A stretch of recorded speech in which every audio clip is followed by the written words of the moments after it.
Shalom, call Haloyim La Yahweh, Bahasham Yahweh Shai, Bahasham Rachak Wadash. Double honors unto our apostles and elders of Great Millstone that rule well, and much peace and blessings to all you sincere Akim out there that's pushing this 100% truth with all sincerity, faith, and with charity. This is your brother Osh from the Great Millstone Miami camp, coming back with another lesson through the spirit and power of Yahweh Bahasham Yahweh Shai. Lord willing, this lesson is edifying unto the elect of the nation of Israel. This lesson is going to be centered around an economic principle that can be applied to our overall health, but chiefly our spiritual health. And that is having a rich mindset versus a poor mindset, or contrast to a poor mindset. And I'm speaking about that in general, but specifically the principle of valuing time over money. Okay? Time is much more valuable than money. Okay? And that is a simple economic principle that if you are able to cultivate, program your mind on, you will gain money. You will be able to increase your financial status, as the apostles and elders and different brothers on down been saying. If you have the means, which we should all have the means to increase your financial base, your financial status, you ought to do so. Not only for yourself, but for others that may depend on you, whether you have wife, family, and the brotherhood, which the scriptures tell us. Okay? And that is not to say that if you are plainly, as Jake say, broke. I'm broke right now. I'm broke, which we are all under the curses. The scriptures say, "Cursed shall be thy basket and thy store." What's that is written in the book of Haggai, that we work to earn wages to put into a bag with holes. It's written in the book of Baruch that we will be subject unto payments. Okay.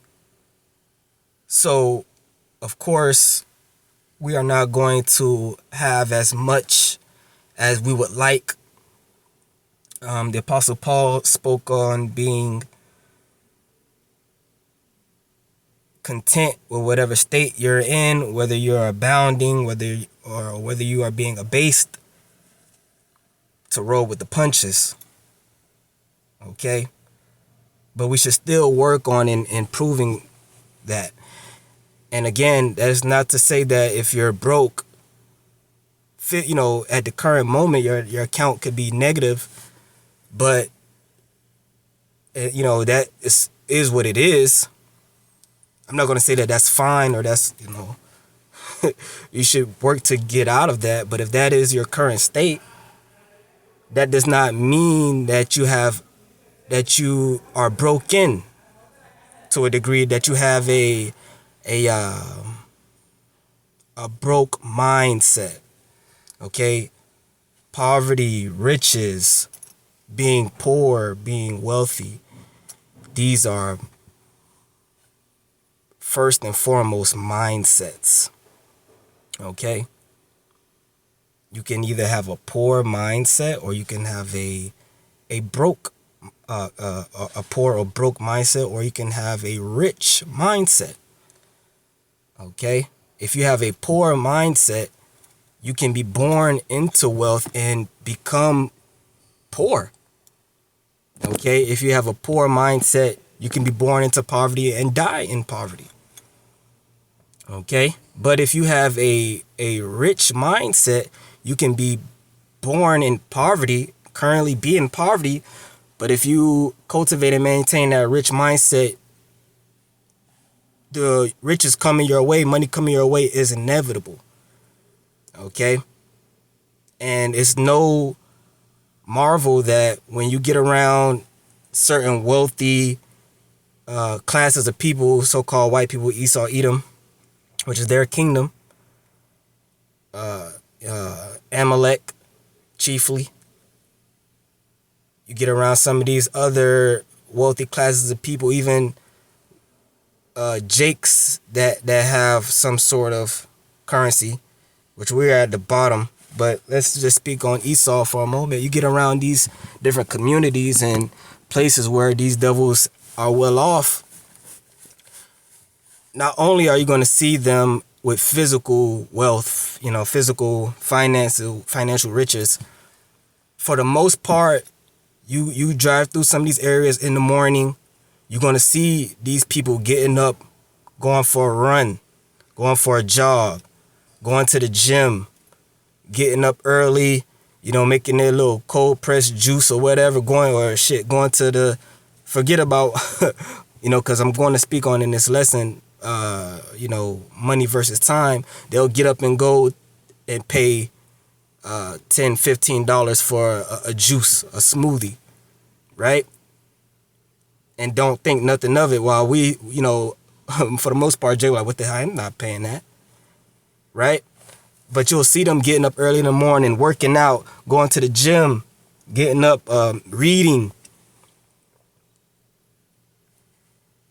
consistently, like non-negotiable. You see these people doing things like this every day. Mainly the women. Mainly they're women, because their women understand well that they're keeping in shape, keeping their body right is what's going to maintain their marriage. They understand that, the value of their marriage, and that they have to stick it out with their man. You read the statistics, you'll see the least divorces are among the wealthiest, right? A lot of times these wealthy people, you go into their parenting, take a look into the way they parent their children. Is a lot of order. They make sure a lot of times their children are either home school or in private school, right? They value education, right? So, on the other end of the spectrum, you go into communities that are ridden with poverty, right? What's going to go along with that? Obesity, higher cases of bodily issue, disease, right? Mental illness. So it goes hand in hand. The same mindset that will lead you to financial riches or financial health is going to lead you, that same mindset is going to lead you to taking care of your body. Being diligent overall. Right? Especially, you go into these different neighborhoods where Esau is living good. Even the old people, they old as hell, but they getting up and they jogging. They may be moving 2 miles an hour, but they moving. Meanwhile, you go to Jake neighborhood, you got the so-called black woman in her 50s thinking she old and she can't do nothing. She just at home getting fat. And you got 70, 80-year-old white women getting up, hitting that block every morning. You see? So poverty and riches begin with a mindset. So I said all that to say this, that poor people value money. Rich people value time. Okay? Poor people happily trade their time, which is a finite resource, meaning at some point it will run out. They will trade that for fiat currency, which is being devalued by the second into, which will hit zero in the near future. Okay. And meanwhile, you have the wealthy class. They fully understand that time is their most valuable asset, and they will happily trade money for time. Okay. And I'm gonna get to the scripture. I'm gonna show you how this all applies to the scriptures in our spiritual walk.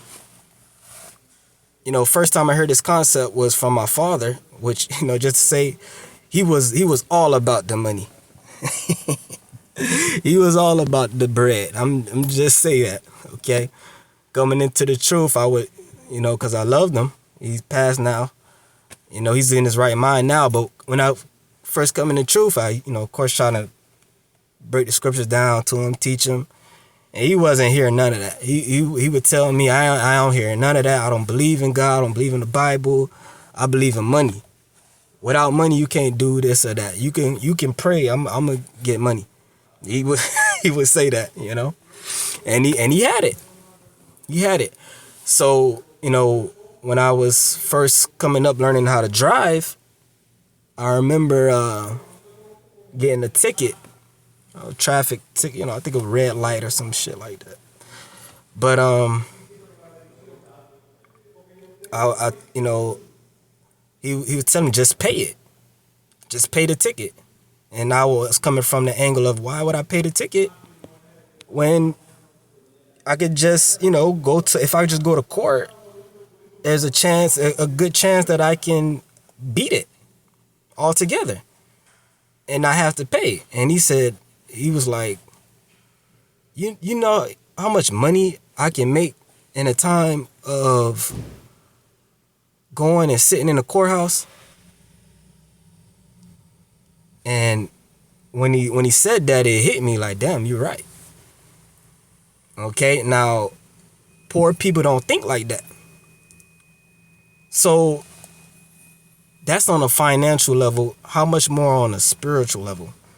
Dealing with spiritual riches. Now, in this thing of ours, we should all know, dealing with prophecy, dealing with the last days, dealing with end times, we should all know that we don't have much time.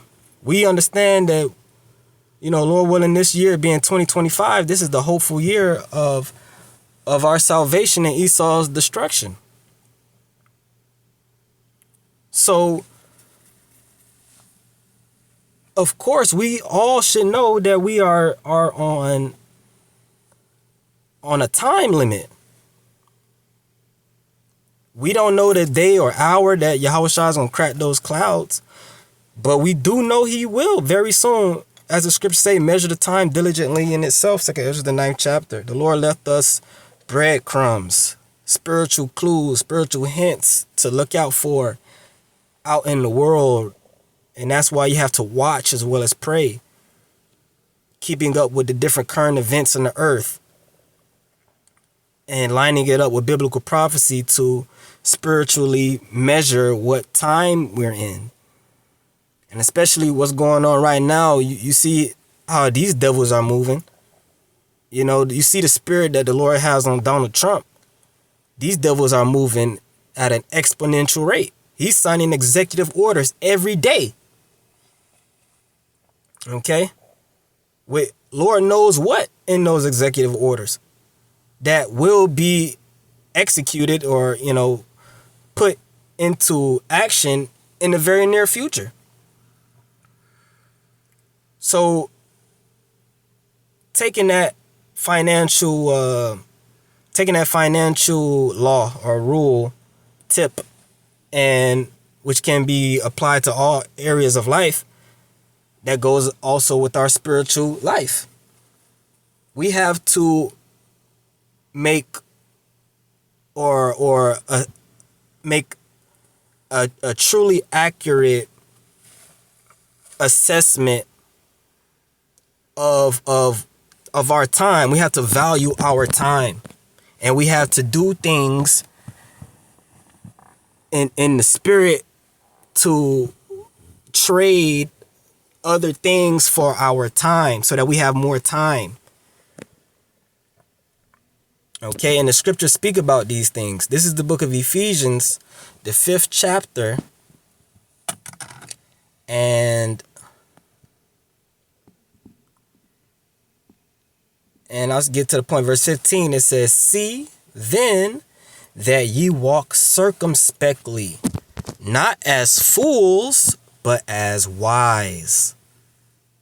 Right? It's so much hell, so much shit going on in the earth. We have to move spiritually. We have to move with wisdom. Talking to myself first. We don't have time to be foolish. Okay? Again, money can be gained, it can be lost and gained again. Time, once it's gone, it's gone. It's not coming back.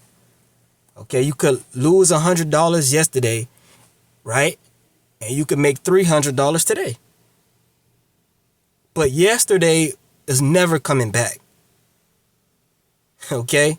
Time travel, you got these Edomites, they make movies about time travel. They wish they could step into it. They wish time travel was real. That's why they make so much movies about it. And talk about it in their books and science, so-called science fiction. They're trying to do it with their particle accelerators and quantum computers. They're really trying to figure out how to turn back time. But it's impossible. It's not going to happen. The Lord will not allow that to happen because prophecy will happen. The scriptures say, because the devil knoweth that he hath but a short time, he's going to come down with great wrath, roughly paraphrasing. So he knows that he has but a short time. We know he has a short time. We know we have a short time. So we should be coming down with great wrath in the spirit on the right hand side, getting on top of our own head. Like the brother, the elder, I believe his name Mike Olive from the LA camp did a video on some years back. We got to get on top of our own head. We have to stay on our own neck. Keep our foot on our own neck. Right? Verse 16, it goes on to say, redeeming the time because the days are evil. Wherefore be not unwise, but understanding what the will of the Lord is. Let's read it in the NLT. Starting again from the 15th verse. So be careful how you live. Don't live like fools, but like those who are wise. You see that? Now, poverty and foolishness go hand in hand. Obesity and foolishness go hand in hand. Being sick in the body and foolishness go hand in hand. The Lord gave us clear instructions on how to treat yourself. Right? The scriptures gives us economic principles. And abhorring, the scriptures say, what? The Lord has created medicines out of the earth, and he that is wise will not abhor them. Meaning, if you're foolish, you're going to abhor them. The Lord created ways of healing. And I said it again. I said it before. I'm going to say it again. Healing is more so about subtracting rather than adding. Okay?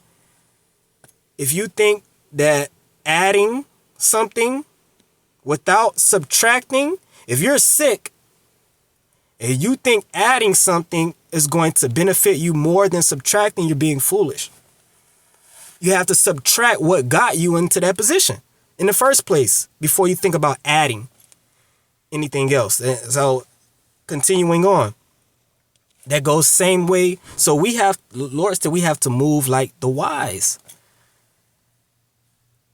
Esau don't have a problem paying somebody to wash their car, paying somebody to clean up their house, right? Why? Because it saves them time. They have more time to make more money.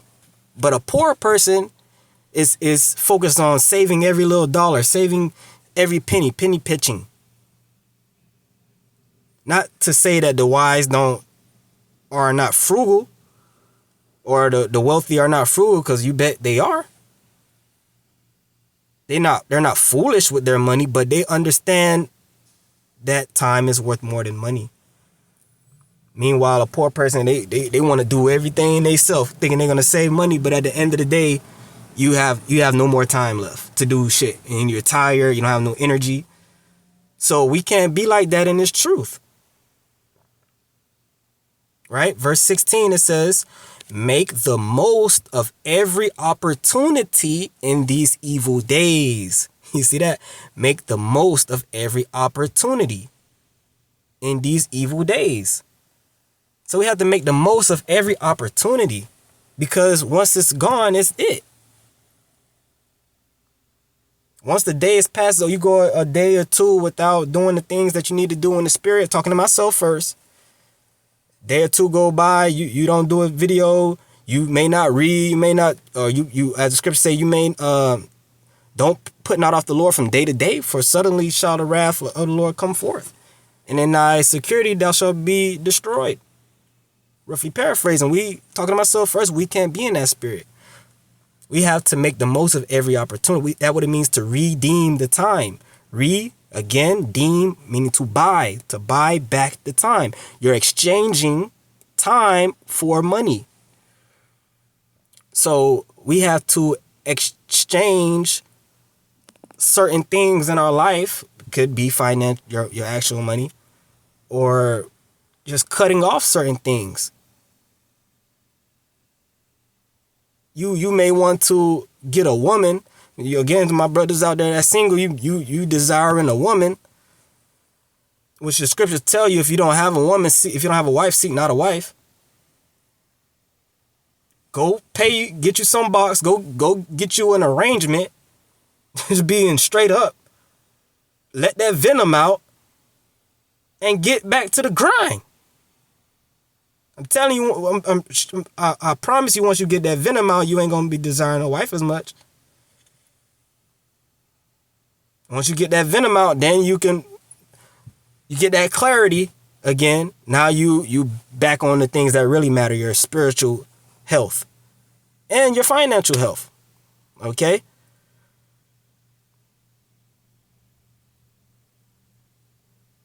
You got certain brothers. I'm guilty of it in the past. That's a young man's thing, is you want to go out, which the apostles and elders been getting on brothers, about that. Stop going to these clubs. You see judgment going on in these clubs, but a lot of time we as men like to go to these clubs for the opportunity to get some box, which is nothing wrong with getting some box. Of course, if she doesn't have a man, right? But we will go and waste hours of our time to go in these clubs for the hopes of maybe getting some stank on your finger. I'm just being straight up.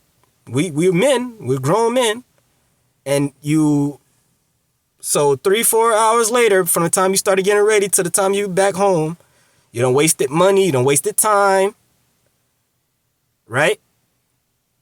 You don't waste the shame. Right? You got some men, the numbers game, they want to run it at everything they see. Just to go back home dry. When you could have went straight forward, got an arrangement, got the venom out, back home within an hour. And you back reading the scriptures, preparing a lesson, focus on spiritual things. Or, secondly, getting to the bag. You see, I'm talking to myself first. But these are, of course there's endless examples, but it's about the mindset. I'm not doing this video to give you all the examples. That's for you to find out, to figure out, pray about. The Lord will reveal it to you in your life, because we're all living our own lives. We all go through common things, but in unique ways. Okay? So I can't tell you every example. You have to examine yourself, but it's about the mindset. I can tell you the mindset. The scriptures can tell you the mindset to give you. You have to take that mindset and cultivate that mindset and apply it to your specific life, your specific walk. Okay? Let's go into this word redeem. Okay, in the Greek is Strong's G 1805. Exagorazo. Exagorazo. And it says to redeem, by payment of a price, to recover from the power of another, to ransom, buy off. Metaphorically, of Hamashiach freeing the elect from the dominion of the Mosaic law at the price of his vicarious death. Right? Goes on to say to buy up for oneself, for one's use, to make wise, and this is the key point, to make wise and sacred use of every opportunity for doing good, so that zeal and well-doing are as it were the purchase money by which we make the time our own. So it says zeal and well-doing as it were the purchase money. So not exactly money, but you are using your zeal, you're leveraging the zeal, the Spirit of the Lord, that fervency, you're leveraging it to obtain more time. By getting, you're not going to actually gain time. It's 24 hours. We all live the same 24 hours, but you make more use of your 24 hours. By cutting out, okay? You can't make more, the same way you can't make more use or become healthier by adding without subtracting. You can't make more use of your time. You can't subtract the time or add the time, but you can make more use. You can, by doing more in a shorter time. And only way you can do that is if you subtract things. You subtract things out of your life, and then so that frees up your time. And you may have to use your money to do so. You may have to use your zeal, your fervency in the Lord. Okay? So going back, I'm going to read this scripture and I'm going to close it out. Another one.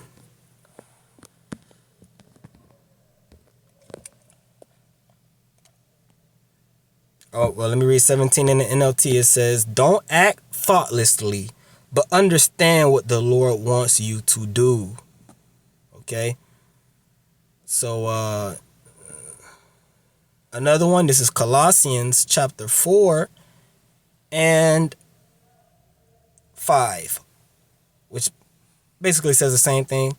Walk in wisdom toward them that are without, meaning the unbelievers, redeeming the time. Verse 5, live wisely among those who are not believers and make the most of every opportunity. Okay. The 6th verse says, let your speech be always with grace, seasoned with salt, that ye may know how ye ought to answer every man. Goes into a little something else, but it's the same thing, because the scriptures say, Yahushua said, make friends with mammon of this world. Right? Now, of course, I'm not knocking nobody to have a 9 to 5. I have a 9 to 5, but the goal should not to be to have a 9 to 5 forever, especially if you have people that depend on you. The goal should be to create something for yourself. to be your own boss. Okay? Now you're not exchanging your time for money anymore. Okay? Verse 6, it says, in the NLT, it says, let your conversation be gracious and attractive so that you will have the right response for everyone. And that requires wisdom, that requires experience, and that requires a certain mindset, a rich mindset. Someone with a rich mindset, they're going to analyze every person they come into contact with and assess what or how that person can be of use or of value to them. And they're going to manipulate that relationship to their benefit. Okay? You're not just going to go around thinking that talking to different people is a waste of time, or F this person, F that person. You know, these people, they not believers, they in the world, so why should I talk to them? You know? The scriptures don't condone that. Scriptures condone us moving with wisdom and righteously playing these people. That's how you increase your financial status, you know, and to all areas of life. Okay, so that's pretty much it. It is something I wanted to say through the spirit of the Lord and was edifying. With that, I'm gonna say shalom.